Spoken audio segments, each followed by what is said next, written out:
Hello, this is Tom Chambers for PokerSavvy.com. This is a mixed game video. I've got two tables going. One of them is on the right, the $320 WCOOP event, which is it's like 1,000-person, roughly, I think, mixed game event in the middle of the WCOOP. And on the left, I've got a table of 2040, just to sort of have a second table going.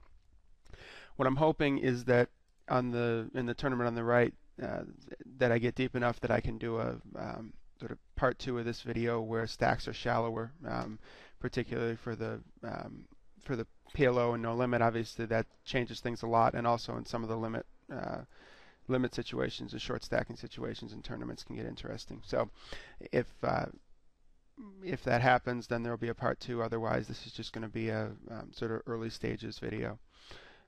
Here we're playing triple draw on the right, and I have fairly strong one-card draw. It's a rough draw, but we're heads up against the button, who's going to be opening pretty wide. I'm going to draw. I'm going to try to make an 8, and as soon as I make an 8, I'm going to pat. Now that I've made this really rough 9, and he drew 3, I'm going to pat now. I'm well ahead, and oftentimes when somebody's drawing 2, even if he's got obviously my hand is very vulnerable, but if he's got if he doesn't improve on his first draw or second draw, he's going to just fold.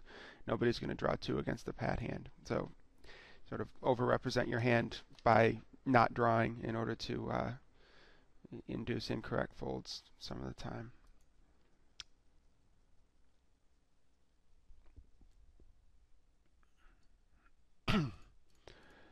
On the button, if it's folded to me, I'm going to steal with this 2-card hand.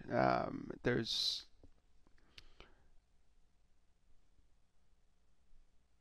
some people would tend to only open with deuce 7 as a 2-card hand, but I think from the button you can open with any of the deuce wheel 2-card hands.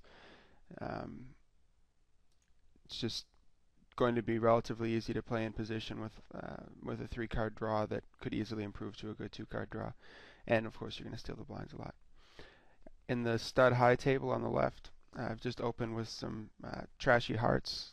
There weren't too many scary cards behind me. I think there was another 9, which hurts a little bit, but I'm not particularly drawing to a pair of 9s as much as trying to make a flush with this kind of a hand, with no kickers, with no overcards to make a strong 2-pair if I catch the 9.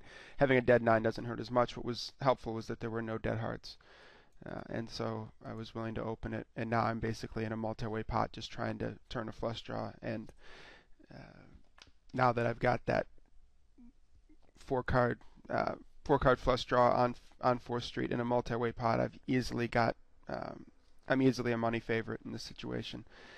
Even though it looks like V-Styles almost certainly has a pair of queens. I don't want to 3-bet and knock Casper out here, and I'm with 3 cards to come. I'm a slight favorite to make my flush. Well, a little bit more than a slight favorite. I've got 8 cards 3 times, given that there's only 1 dead heart. But I want to when I make my flush, I want it to be a multi-way pot.